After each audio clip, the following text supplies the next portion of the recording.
আসিয়া মাগুরার সেই শিশু কন্যা কিছু সময় পূর্বে তিনি ইন্তিকাল করেছেন।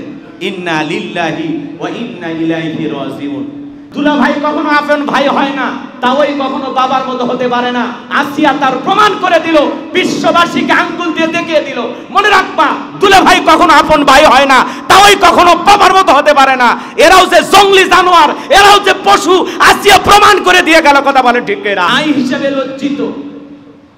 কারণ কিছুক্ষণ আগে একটি ঘটনা আপনারা অনেকেই বাহিরে যারা ছিলেন তারা বুঝতে পেরেছেন। আমরা ভাই হিসেবে লজ্জিত। আমরা আমাদের বোনের নিরাপত্তা দিতে পারি নাই। আমাদের বোন নিষ্পাপ আসিয়া দীর্ঘদিন হাসপাতালে চিকিৎসাধীন থাকা অবস্থায় আমার এই বোন 8 বছরের শিশু মাগুরার সেই শিশু কন্যা কিছু সময় পূর্বে তিনি ইন্তিকাল করেছেন। ইন্না লিল্লাহি ওয়া ইন্না ইলাইহি রাজিউন। যেই বোনটিকে ধর্ষণ করা হয়েছিল এ আসিয়া নিষ্পাপ ছিল।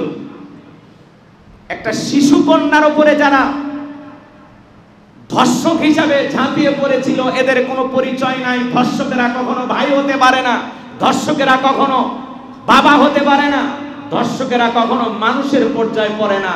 রাস্তার কুকুরও যেমন এই ধর্ষকদের চরিত্র তেমন। কথা বলে ঠিক এরা। আমার এই নিষ্পাপ বোন আসিয়ার দাফন সম্পূর্ণ করার আগে যদি আমরা ধর্ষকদের বিচার করতে পারতাম, ওদের ফাঁসি নিশ্চিত করতে পারতাম, তাহলে কিছুটা তার আত্মা শান্তি পাইতো। কথা বলেন ঠিক কিনা? কিন্তু আমরা দুর্ভাগা হতভাগা জাতি। আমাদেরকে এখনো 90 দিন অপেক্ষা করতে হবে, 180 দিন অপেক্ষা করতে হবে, 15 দিন লাগবে তদন্ত করতে ঘটনা কতটুকু সত্য। ধর্ষক গ্রেফতার, তার বোন সাক্ষী দিচ্ছে, সমস্ত সাক্ষী প্রমাণ উপস্থিত, তারপরে আমরা আমার বোনের ধর্ষকের বিচার এখন পর্যন্ত করতে পারলাম না। এই হিসাবে জাতি হিসাবে আমরা লজ্জিত। আমরা আমার বোনের বিচার করতে পারি নাই। কলিজাটা ফেটে যায়। আমার বোন আসিয়া, হতে পারে সে আপনার মেয়ে, হতে পারে আপনার বোন। আজকে সমাজের নিরাপত্তাহীনতায় আমরা ভুগতেছি। ছোট ছোট বাচ্চা, কন্যা, শিশু, তাদের পর্যন্ত নিরাপত্তা নাই। যারা শিশুদেরকে ধর্ষণ করে এই সমস্ত ধর্ষকদের জন্য বাংলাদেশের সর্বোচ্চ আইন মৃত্যুদণ্ড নিশ্চিত করতে হবে, তাদের ফাঁসি কার্য করতে হবে, ফাঁসি কার্যকর করতে হবে। তাও 4 দেয়ালের ভিতরে না, প্রকাশ্যে দেবালোকে হাজার হাজার মিডিয়ার সামনে ওই সমস্ত নরপশু, ওই সমস্ত জানোয়ারদের যদি আমরা ফাঁসি দিতে পারতাম তাহলে এই দেশে অপরাধ কমে যেত। কথা বলে ঠিক কিনা? এই জন্য মনে রাখবেন, ধর্ষকেরা কখনো ভাই হয় না, দুলা ভাই কখনো আপন ভাই হয় না, তাওই কখনো বাবার মতো হতে পারে না। আসিয়া তার প্রমাণ করে দিল, বিশ্ববাসীকে আঙ্গুল দিয়ে দেখিয়ে দিল, মনে রাখবা দুলা ভাই কখনো আপন ভাই হয় না, তাওই কখনো বাবার মতো হতে পারে না। এরাও যে জঙ্গলি জানোয়ার, এরাও যে পশু, আসিয়া প্রমাণ করে দিয়ে গেল। কথা বলে ঠিক এরা। আপন দুলা ভাই তাকে ধর্ষণ করেছে, বাবার মতো তাওই আব্বা, সে তাকে ধর্ষণ করেছে।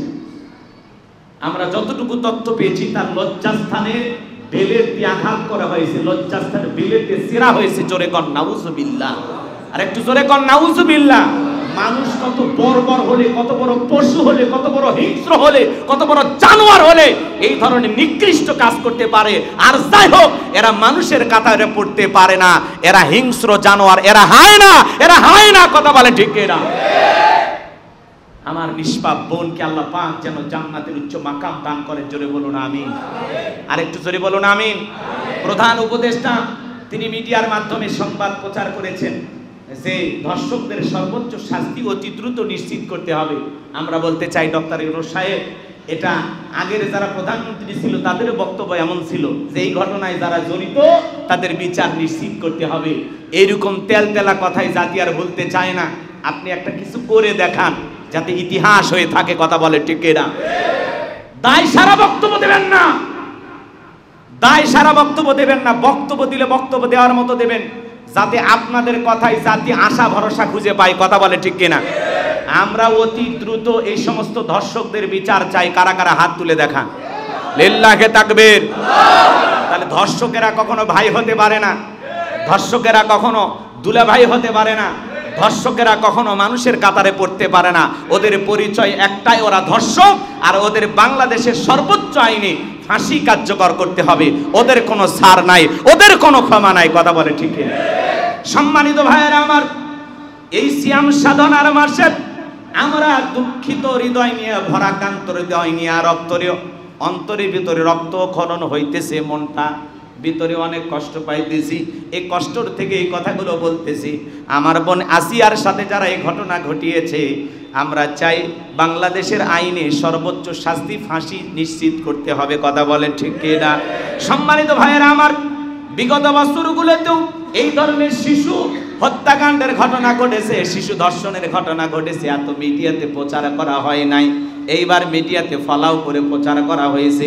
কারণ আগে মিডিয়াকে টেলিফোন দেওয়ার লোক ছিল, এই ঘটনা ধামাচাপা দাও।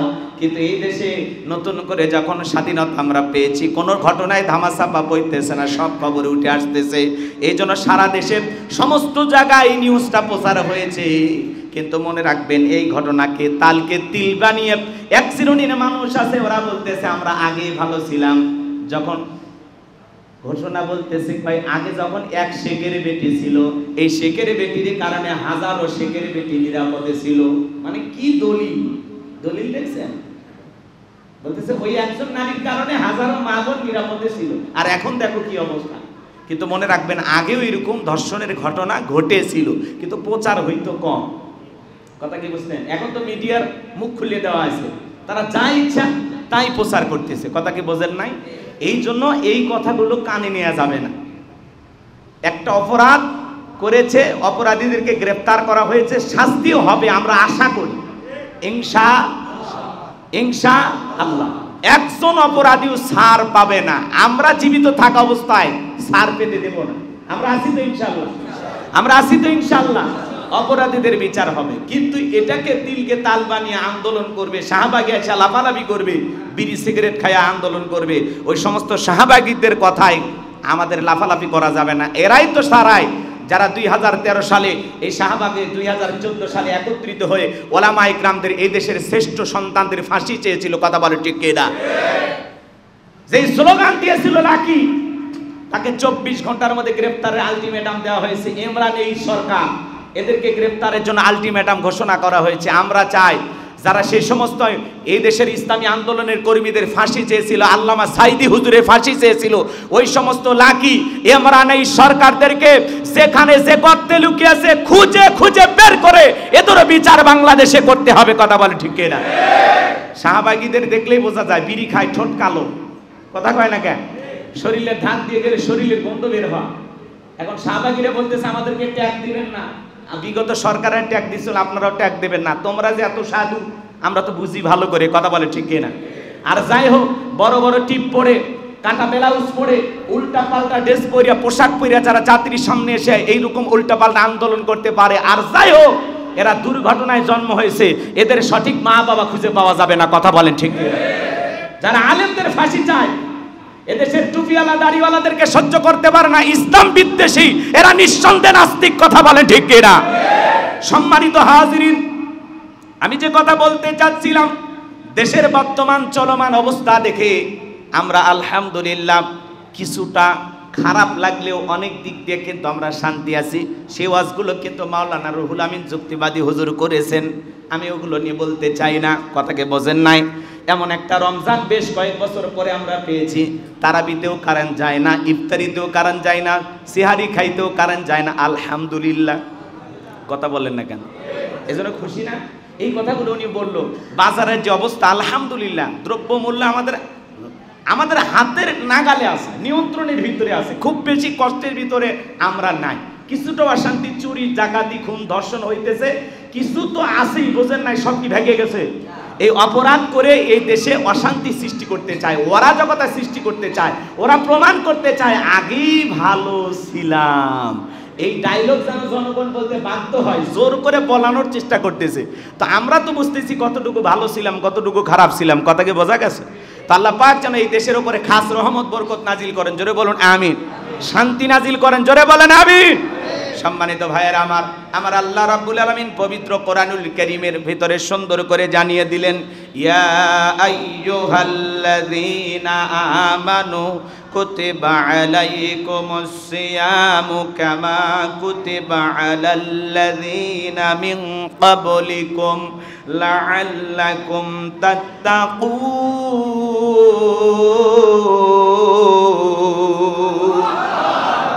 আমার আল্লাহ রাব্বুল আলামিন জানিয়ে দিলেন সূরা বাকারার 183 নম্বর আয়াত, আল্লাহ পাক জানিয়ে দিলেন, হে ঈমানদারগণ, হে বিশ্বাসীগণ, আমি আল্লাহ রাব্বুল আলামিন তোমাদের উপরে রোজাকে ফরজ করে দিয়েছি।